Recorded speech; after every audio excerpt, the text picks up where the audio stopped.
Je me permets de boire une petite gorgée.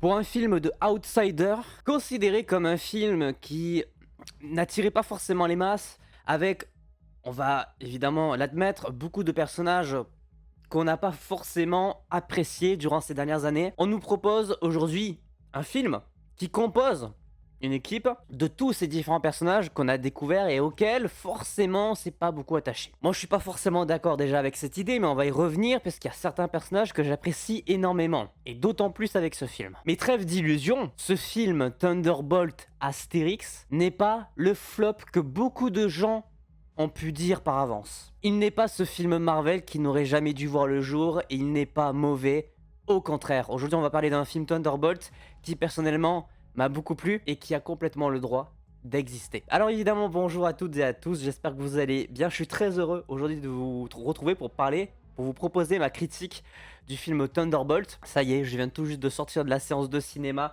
Je suis prêt à vous partager mon avis complet, les points positifs et les points négatifs de ce que j'ai pensé de ce film. Et comme d'habitude, on va y aller déjà dans une première partie avec un avis général sans spoiler, puis évidemment en rentrant dans une partie spoiler avec un avis sur les différents personnages, les intrigues et les scènes post-génériques, etc. Donc si vous êtes à jour au niveau du film Thunderbolt, vous êtes le bienvenu. Si jamais vous préférez ne pas être spoil, soit vous vous en foutez et vous continuez, soit je vous conseille plutôt d'aller voir le film, de vous faire votre propre avis, et ensuite éventuellement de revenir ici pour découvrir mon avis. Et comme j'ai énoncé en préface de cette vidéo, ouais, je débunk la plupart des avis négatifs, ce film Thunderbolt est un vrai petit bijou.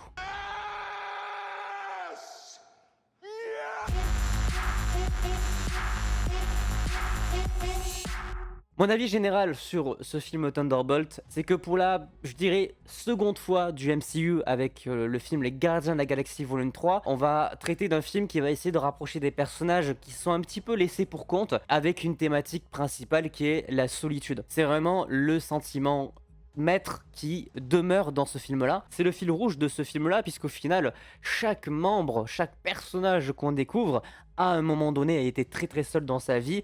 Et il y a tout ce combat autour de la solitude qui va se mettre en avant et qui va déjà nous proposer un antagoniste selon moi réussi, mais toute une résolution plutôt intimiste entre les différents personnages et plutôt fonctionnelle émotionnellement parlant. J'ai adoré cette séance de Thunderbolt parce que je savais pas à quoi m'attendre, même si j'avais évidemment beaucoup d'espoir, notamment avec évidemment ces deux personnages majeurs dont on nous dévoilait pas grand chose dans les trailers, dans les bandes annonces et dans les fameux teasers. Toujours dans un avis général d'un point de vue scénaristique, visuellement, les effets spéciaux, la musique, le jeu d'acteurs des différents acteurs et actrices, écoutez, c'est plutôt bon. Alors évidemment, pour moi, Florence Pugh qui interprète Lina Belova, vous le savez, je l'aime énormément. C'est vraiment à la fois le personnage le mieux écrit et surtout le personnage le mieux joué, le mieux interprété. Florence Pugh est une actrice incroyable, surtout au vu de ses dernières performances récemment. On remarque très facilement un jeu d'acteur beaucoup plus à l'aise du côté de Florence Pugh que certains autres personnages. Mais je vais pas vous mentir, c'est vraiment un film qui est très très bon selon moi. Pour l'instant, c'est évidemment le meilleur de l'année. J'attends forcément beaucoup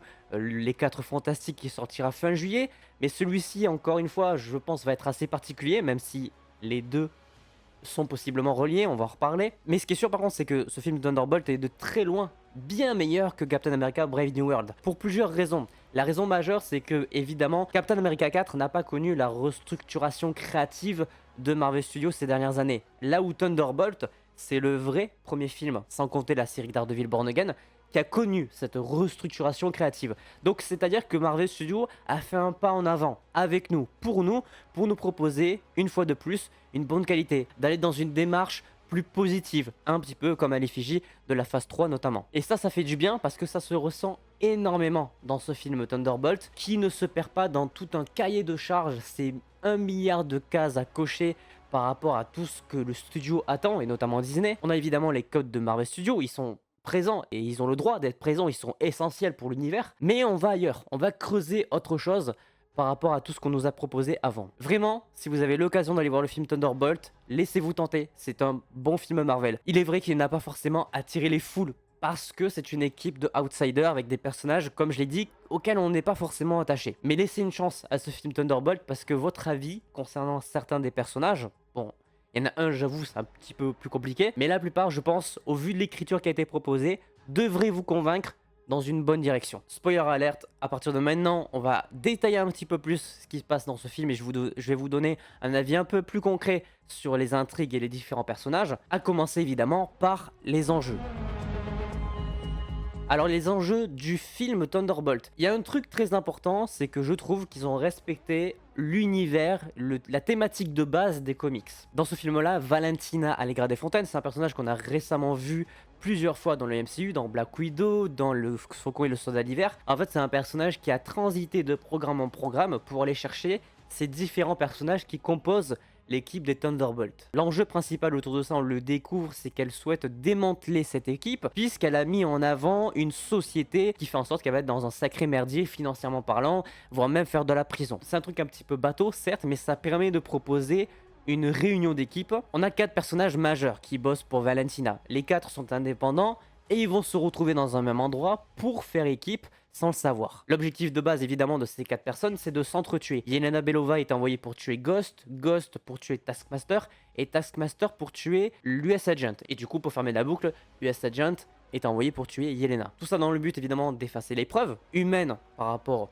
à ces 4 personnages et technologiquement parlant avec le projet Sentry qui est le personnage central de ce film là. Donc en fait on a un joli ping-pong entre 2 éléments majeurs et surtout c'est un enjeu qui évolue. Le projet Sentry est fonctionnel et à partir de là il va y avoir un conflit d'intérêts évidemment entre ce que souhaitent les Thunderbolts et ce que souhaite Valentina, avec ce fameux discours évidemment, rendre le monde meilleur parce que blablabli, blablabla, les Avengers ont disparu. C'est vraiment le discours bateau que propose Valentina dans la plupart des programmes dans lesquels elle apparaît finalement. Et ce qui est bien, c'est qu'à la fin du film, sans trop spoil la partie dont on va parler tout à l'heure, elle va utiliser un petit peu cette image héroïque des Thunderbolts pour pouvoir échapper finalement à toute la justice qui est autour d'elle. C'est vraiment le strict opposé de l'image de Nick Fury. Elle aussi va être à la tête d'une grande équipe du coup, mais sans vouloir le souhaiter de base, parce qu'en fait c'est finalement parce que ces personnages ont fait des actions héroïques qui sont vus comme des héros et elle va utiliser ce point là très précis pour se mettre en avant. Alors on verra évidemment ce que deviendra le personnage par la suite. Je pense pas que ce soit un personnage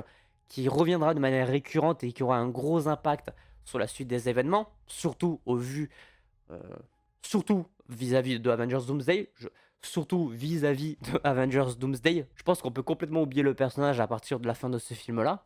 Mais l'idée des comics se rapproche un petit peu de ce truc-là, parce que, puisque dans les comics, les Thunderbolts sont à la base les maîtres du mal, notamment gérés par le Baron Zemo. À la base, ces personnages sont des vilains qui, après le départ des Avengers, ont décidé d'agir pour le bien en se faisant passer pour d'autres personnages. Donc ils ont choisi des noms, des identités différentes à celles de base, pour se faire passer pour des gentils, en se faisant appeler les Thunderbolts. Et c'est un petit peu ce qui se passe finalement dans ce film-là. Valentina Allegra Desfontaines accuse les Thunderbolts d'être des vilains, et au final, avec leur action héroïque, finissent par se transformer par une équipe de héros. Cela me permet de transitionner évidemment sur ce que j'ai pensé des différents personnages. À commencer par Sentry. Pourquoi je commence par Sentry? Parce que c'est le seul personnage qui se sépare finalement des autres, sauf vis-à-vis de la scène post-générique évidemment. Et surtout on va parler de lui sous 2 formes, puisque le personnage de Sentry, si vous ne le connaissez pas, si vous n'avez pas vu le film, c'est un personnage qui a deux identités. L'une est Sentry, avec Bob, l'autre The Void, le néant du coup dans la traduction française. D'où l'importance de la thématique de solitude, qui fait qu'à un moment donné, quand Bob se sent désespérément seul, c'est le vide, le néant, qui prend le relais et qui va faire disparaître des gens. Donc mon avis déjà sur Sentry, c'est un personnage très simple, un humain comme il en existe des millions, des milliards. Il n'a pas d'attrait particulier, c'est quelqu'un de très simple, de très naïf, de très seul, quelqu'un qui ne se met pas forcément en avant, qui va rester de son côté. Et c'est d'ailleurs ce qui va l'amener à aller au projet Sentry, puisque c'est parce qu'il se sentait désespérément seul qu'il s'est baladé en Malaisie, en Inde, pour aller chercher quelque chose, essayer de trouver quelque chose de différent, qui le rendrait unique. Et il est tombé sur le projet Sentry. Je dis projet Sentry parce qu'à la base, c'est quand même plus une expérience, comme le sérum de super soldat qui a été injecté dans Captain America. C'est un projet qui vise à améliorer nettement l'être humain. Et donc Bob, vis-à-vis de ce projet, il voit évidemment une opportunité en or. Il ne se doute pas évidemment que ça a tué un tas d'êtres humains. Il n'était même pas censé survivre à ce projet. Il est réveillé dans le bunker là où se trouvent les Thunderbolts accidentellement. Mais ce qui va le différencier d'un antagoniste ou d'un anti-héros, d'un personnage lambda de Marvel, c'est cette faculté qu'il a de perdre la mémoire. C'est-à-dire que tout ce qu'on va découvrir dans ce film, tout le traitement, toute la résolution de fin, finalement ne va servir à rien, puisqu'à partir du moment où sa deuxième personnalité va prendre le relais et à la fin se faire battre, l'identité principale, c'est-à-dire Bob, va perdre la mémoire, c'est-à-dire qu'il n'aura aucun souvenir d'avoir été un méchant à un moment donné, ce qui va évidemment relancer le cycle et faire en sorte que ce personnage n'est finalement pas épuisable, scénaristiquement parlant. Le costume et les scènes d'action. Le costume, très stylé. J'aime beaucoup le design très comics accurate qu'ils ont proposé sur le personnage de Sentry. Ils ont bien fait de ne pas le dévoiler dans les différents trailers et bandes annonces, même s'ils ont évidemment beaucoup joué sur l'identité secrète de ce personnage. Mais j'aime beaucoup la proposition artistique de ce costume, comme j'aime beaucoup les scènes d'action. Et j'avais très peur, parce que c'était ma crainte principale vis-à-vis de ce film-là. L'échelle de puissance entre les Thunderbolts et Sentry. Sentry est un personnage hyper puissant, quasiment invincible, il a les capacités d'un dieu, et un dieu, on en a un dans le MCU, c'est Thor. Alors oui, du coup, forcément, j'avais très peur de ce que ça pouvait donner au niveau action. Force est de constater que, alors effectivement, il est tabasse, hein. C'est un 1v5 sans aucun suspense, il peut balader tous les personnages dans tous les sens, mais le point le plus important, c'est que c'est finalement sur un autre type d'action que la résolution finale va se faire, et ça me permet de transitionner sur The Void, la deuxième identité de Sentry. Alors The Void, déjà visuellement, waouh. C'est fort parce que c'est juste une ombre. Ils ont évidemment réussi, c'était le minimum syndical, à le rendre hyper sombre dans l'intégralité de ces scènes, alors qu'il est au premier plan.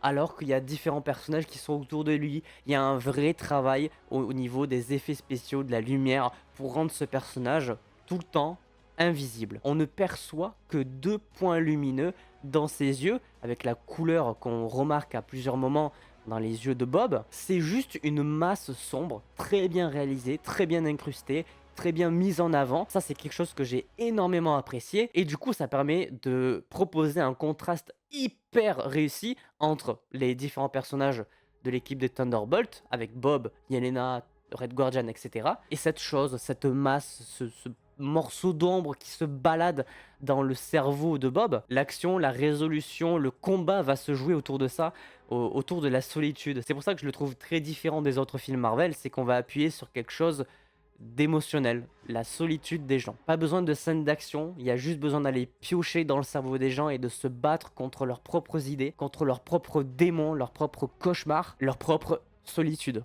finalement. C'est là que va se jouer le combat principal, ça va être avec des scènes de dialogue très puissantes, très émotionnelles, avec des flashbacks dans le passé des différents personnages pour les pousser dans leur dernier retranchement. Et tout ça évidemment dans le but de sauver Bob, de faire en sorte qu'il ne soit pas seul pour se détacher du vide, du néant. Comme quoi, il n'y a pas forcément toujours besoin de proposer des scènes d'action hyper violentes et épiques pour avoir un résultat plus ou moins équivalent. Non, là on propose des vrais dialogues hyper touchants entre les personnages, notamment Yelena, Bob et le vide, et ça fonctionne largement. Sentry, The Void sont 2 personnages très réussis, très bien écrits, très bien interprétés, avec un potentiel assez énorme pour la suite des événements, puisqu'ils reviendront pour la plupart dans le film Avengers Doomsday, puisque ça a été officialisé.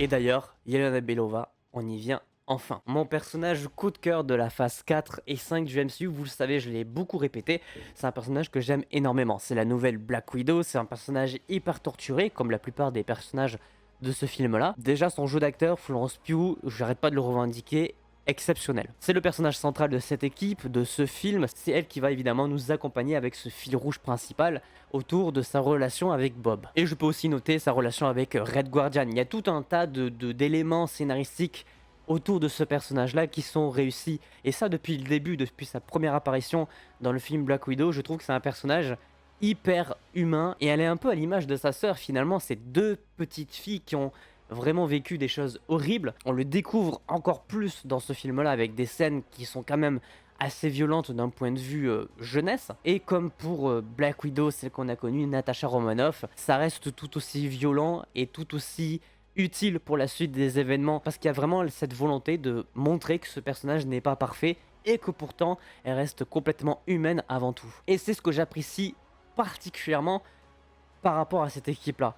Parce qu'on réunit tout un tas d'êtres humains qui ne sont absolument pas parfaits, qui ont fait des choses horribles, odieuses, qui ont même tué des gens, mais pour les amener dans un chemin de rédemption quasi parfait finalement. Et ça, c'est un point qui, vous le savez, me plaît énormément de façon générale. Et je trouve qu'avec des personnages comme Yelena et surtout US Agent, dont on va parler après, c'est absolument réussi. Et au vu de la fin du film, évidemment, Yelena prend maintenant une place très importante dans le MCU, beaucoup plus importante même que sa propre sœur Natasha Romanoff. Je pense que c'est pour la plupart des gens qui ont vu ce film le personnage préféré. Et une telle évolution, bah moi je suis content. Je suis content de l'avoir évolué de cette manière. Une évolution vraiment parfaite. Deuxième personnage que j'ai énormément apprécié dans ce film, c'est US Agent. Alors, je l'ai beaucoup répété, notamment dans les émissions 100% Marvel. D'ailleurs, petite parenthèse, on se retrouve demain soir à la sortie de cette vidéo pour parler du film Thunderbolt en live avec l'équipe de 100% Marvel. On va passer une super soirée. Je vous mets le lien de la chaîne en description. US Agent. Vous le savez, je l'ai beaucoup donc répété, c'est un personnage que j'aime énormément, que j'ai beaucoup apprécié dans la série Le Faucon et le Soldat de l'Hiver. Pour les mêmes raisons que Yelena, pour ce côté imparfait, avec cette rédemption, cette envie de devenir meilleur, de faire des choses beaucoup plus épiques et héroïques que d'être un mauvais père de famille, que d'être un mauvais Captain America. Et on le ressent vraiment dans ce film-là. Le personnage est très très bien écrit, interprété par un Wyatt Russell qui est très très bon. Évidemment, la famille Russell. Que dire de la famille Russell finalement? Il va être ce personnage qui a envie d'être un petit peu celui qui prend les devants, mais qui n'y arrive pas. Et ce parcours qu'il a, depuis qu'il est introduit dans le MCU, moi il me touche énormément. Je sais que c'est pas le cas de la plupart des gens, ce que je peux comprendre, mais moi je sais pas, il m'a beaucoup touché de base, parce que je l'ai trouvé dans un premier temps détestable, puis j'ai commencé à l'apprécier. Je trouve que dans une équipe comme celle-ci, il va apporter beaucoup de paternité finalement, même si Red Guardian va centraliser un petit peu tout ça. Moi, il me marque énormément, je l'apprécie beaucoup. Et en fait, comme pour tous les autres persos de l'équipe finale, j'ai envie de dire, je trouve qu'ils ont bien leur place, qu'il est bien intégré et que pour la suite des événements, je pense que c'est que prometteur. Tout comme Ghost. Alors je vais pas vous mentir que c'est pas non plus le personnage que j'aime le plus. Parce que déjà de base, je l'aimais pas du tout. Le personnage de Ghost vient pour moi du pire film du MCU, de Ant-Man et la Guêpe. J'ai pas grand chose à dire malheureusement sur elle, alors je la trouve stylée. Je trouve son costume hyper stylé, hyper réussi. Et en vrai, le personnage m'a pas du tout dérangé. Je suis juste pas attaché, parce que je l'ai pas trouvé hyper intéressante dans le film Ant-Man et la Guêpe. Mais dans ce film, sa présence n'est pas inutile. Alors, elle fait une action qui est vraiment hilarante dès le début du film, on va évidemment en reparler. Après, j'ai pas d'avis vraiment particulier sur elle. Elle est présente, elle m'a pas dérangé. Je la trouve stylée dans la scène post-générique avec ce nouveau costume. Mais elle est un peu à part, elle est un peu en mode fantôme finalement. C'est pas un personnage que je retiens énormément, même s'il m'a pas dérangé et que je trouve qu'il était quand même globalement bien écrit dans ce film-là. Et Red Guardian. Bon ben Red Guardian, il est vraiment cette touche humoristique réussie, maîtrisée. Attention, c'est là où il y a une nuance, c'est-à-dire que c'est un humour tellement lourd, tellement grave, mais qui n'est pas de trop dans un film comme celui-ci. C'est pas ce fameux humour répétitif qu'on a l'habitude de voir et qui est un petit peu chiant à la longue. Non, il a des vrais points d'humour hyper tranchants, hyper violents, hyper expressifs, qui rajoutent vraiment beaucoup de légèreté dans toute cette panique générale qui se passe à New York. Mais ça va bien au personnage, ça va bien à toute la famille des Romanov, de Belova, etc. Moi je l'aime bien ce Red Guardian parce que vraiment il se prend pour le maître du monde alors qu'il n'est pas grand chose au final. Il est magnifiquement bien écrit, David Harbour l'interprète avec excellence pour le coup. Cet acteur n'a plus rien à prouver en réalité. Sa place dans le film est très particulière. Ce qu'on retiendra évidemment, ce que je retiens, c'est sa relation paternelle avec Yelena qui est pour le coup très touchante. J'ai adoré leur scène d'émotion à la fin du film notamment. Le Red Guardian c'était quand même un très très bon élément humoristique et scénaristique, émotionnellement parlant, de ce film Thunderbolt. Bon, et malheureusement, il fallait bien évoquer ce point négatif. Bucky Barnes, le soldat de l'hiver. Eh ben, j'ai pas aimé.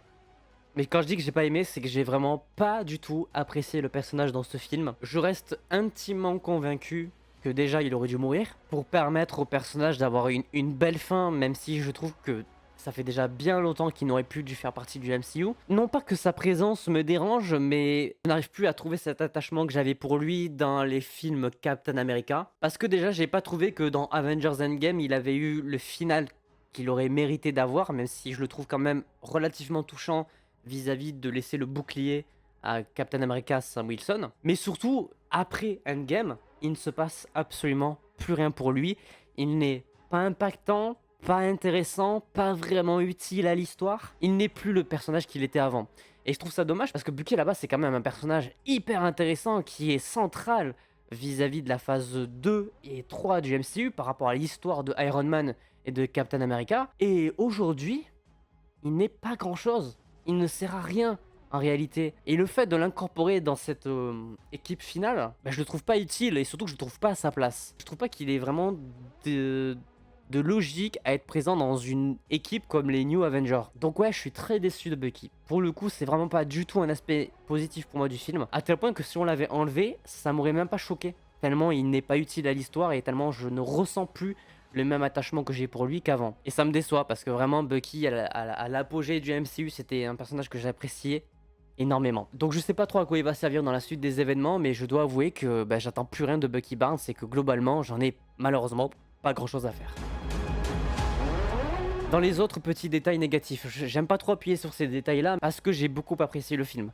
Mais c'est vrai que je trouve qu'il a manqué d'un thème majeur pour les Thunderbolts. Il n'y a pas eu de musique principale qui ressorte vraiment pour nous faire ressentir, pour nous faire frissonner certaines émotions. Et je trouve ça dommage parce que là, ça fait 2 fois de suite, avec le film Captain America 4, qu'on n'a pas eu de thème marquant ni majeur. Donc je trouve ça dommage. Je ne vais pas forcément appuyer dessus parce que c'est un détail parmi le nombre de points positifs que j'ai retirés de ce film-là. Et je dirais que j'ai quelques couacs évidemment sur les effets spéciaux, notamment les scènes de combat avec Sentry et les Thunderbolts, où il y a quelques petits moments où c'était vraiment du fond vert, de la 3D un peu mal faite. Mais bon, au global, c'est vrai que c'est qu'une partie infime de ce film-là que j'ai globalement beaucoup apprécié. Ce qui nous permet maintenant de parler, évidemment, de Thunderbolt Astérix, mais surtout de parler de l'Astérix qui est là depuis tellement d'années avec un suspense un peu faux, on va dire. Parce que, évidemment, et je l'ai dit déjà au début de la vidéo, ça rejoint cette idée principale des comics des Thunderbolts. D'avoir d'abord une équipe qui s'appelle les Maîtres du Mal, qui se transforme pour faire le bien en s'appelant les Thunderbolts. À l'image de ces comics, c'est un petit peu ce qui se passe dans ce film, puisqu'au final, l'équipe s'appelle Thunderbolt sur un coup de tête, avec des références à l'équipe de foot de Yelena dans le passé, pour au final être amené à s'appeler les nouveaux Avengers, The New Avengers dans la VO. Et quand on dit New Avengers, c'est que c'est vraiment les New Avengers, c'est confirmé, ils ont même un logo parce qu'on l'aperçoit dans la deuxième scène post-générique dont on va parler juste après. Ça veut dire donc que cet Astérix était là pour dire que c'était l'équipe qui allait remplacer les Avengers. C'était une sorte de nom d'équipe un peu temporaire, le temps de trouver le nom final, à savoir les nouveaux Avengers. Ça, il y a beaucoup de monde qui l'avait plus ou moins compris et qui a encore plus été officialisé et démontré avec l'annonce du casting de Avengers Doomsday, puisque le casting d'Avengers Doomsday, il y a les 4 fantastiques, mais il y a surtout l'intégralité des Thunderbolts, donc des nouveaux Avengers, qui a été annoncé. Ce qui voulait quand même dire que c'était plus ou moins eux la relève, la nouvelle équipe de super-héros qui allait être composée. Et pour le coup, bah, c'est bel et bien le cas. Ils sont officiellement les Avengers de la Terre 616. Ou du moins, jusqu'à que Captain America, Sam Wilson, vienne un petit peu foutre le bordel, mais on va en reparler.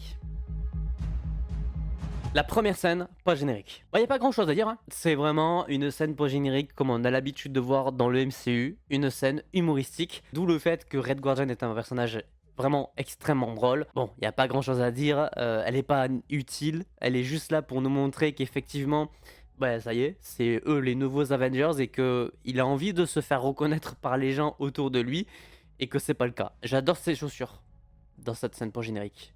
Voilà, c'est le seul détail que j'ai vraiment retenu d'utile. Mais par contre, il faut parler de cette deuxième scène post-générique. Alors déjà, c'est la scène post-générique la plus longue de tout le MCU. 2 minutes 54. Il n'y a jamais eu plus long. On y découvre que les nouveaux Avengers sont installés depuis 14 mois après la fin des événements du film Thunderbolt. Et ils sont même bien présents. Ils ont leur nouveau costume, ils ont leur QG et ils sont tous présents. Il y a Yelena Belova qui est chef d'équipe, il y a le Red Guardian, il y a US Agent, il y a Sentry qui est un peu à part en expliquant que pour l'instant il ne fait pas grand chose parce que s'il se transforme en Sentry, il risque de réveiller le néant. Et il y a le personnage aussi de Ghost. Ils sont tous et toutes là. Il y a une scène un peu humoristique autour du nom qu'ils ont, puisque Captain America Sam Wilson n'est pas du tout d'accord avec le fait que ça soit eux les nouveaux Avengers, à tel point qu'il a déposé le label, le nom Avengers, pour faire en sorte de le récupérer, ce qui est très drôle. C'est-à-dire qu'il y a un conflit d'intérêts assez important du coup entre le soldat de l'hiver, puisqu'il fait partie de cette nouvelle équipe, et Captain America. À voir un petit peu ce qui va être fait en termes de choix vis-à-vis de Captain, parce que lui aussi de son côté, avec la fin de Captain America Brave New World, il va sûrement aller chercher des personnages pour composer son équipe, puisque c'est ce que dit Yelena. Mais surtout évidemment ce qu'on retiendra, eh ben c'est les 4 Fantastiques. Ces deux films-là sont évidemment reliés, on s'en doutait, au vu de l'annonce du casting de Avengers Doomsday. Le vaisseau des 4 Fantastiques est aperçu dans la scène post-générique de ce trailer, avec une mention très importante, une arrivée dans l'orbite terrestre d'un vaisseau interdimensionnel. Parce qu'évidemment, on le sait, c'est logique, les 4 Fantastiques qu'on va découvrir au cinéma très bientôt ne se déroulent pas dans l'univers 616, c'est une terre à part. Ça veut dire que ça va partir en couille. Mais ça veut surtout dire que c'est officiel, à la fin du film Les 4 Fantastiques, ils viendront à la rencontre de la Terre 616 pour chercher de l'aide. Et on suppose que la 3e dimension qui sera impliquée dans tout ce bordel avec Doctor Doom, c'est la Terre 838, celle qu'on a découverte dans Doctor Strange in the Multiverse of Madness. Bref, moi j'étais comme un ouf, j'ai vu les vaisseaux des 4 Fantastiques, j'étais trop content. Voilà, je vous ai donné ma critique complète du film Thunderbolt Astérix, qu'on peut maintenant appeler le film Les Nouveaux Avengers, parce que je l'ai même pas dit, mais il y a carrément un logo qui a été dévoilé à la toute fin du film en remplaçant l'Astérix par ce truc là. Je suppose que Marvel Studios va pas tarder à dévoiler sûrement le logo officiel de cette nouvelle équipe. Mais avant de vous quitter, évidemment, il faut que j'attribue une note à ce film. Et écoutez, vous l'avez compris, je suis très positif le concernant. C'est peut-être pas le meilleur film du MCU, mais c'est quelque chose de rafraîchissant et de très bien écrit, de très bien réalisé, avec des personnages qui certes n'étaient pas très appréciés à la base, mais qui ont, je pense, aujourd'hui touché un petit peu plus de gens. Je ne savais pas à quoi m'attendre et j'ai été globalement plutôt convaincu. Je vais lui attribuer un très joli 16 sur 20. Et c'est sur cette note très positive que cette vidéo critique se termine donc. J'espère évidemment qu'elle vous aura plu. N'hésitez pas déjà à laisser un petit pouce bleu si c'est le cas, à me donner votre avis de ce film-là dans les commentaires. Je suis très curieux de savoir ce que vous en avez pensé et on va en reparler notamment demain soir dans le live 100% Marvel, donc soyez au rendez-vous. N'hésitez pas non plus évidemment à vous abonner, activer la cloche pour ne pas manquer les prochaines vidéos. Évidemment, le prochain rendez-vous critique, eh ben, ça sera pour les 4 Fantastiques durant la fin du mois de juillet 2025, pardon. Mais en attendant, évidemment, sur ce, portez-vous bien. C'était votre Captain. Et à la prochaine.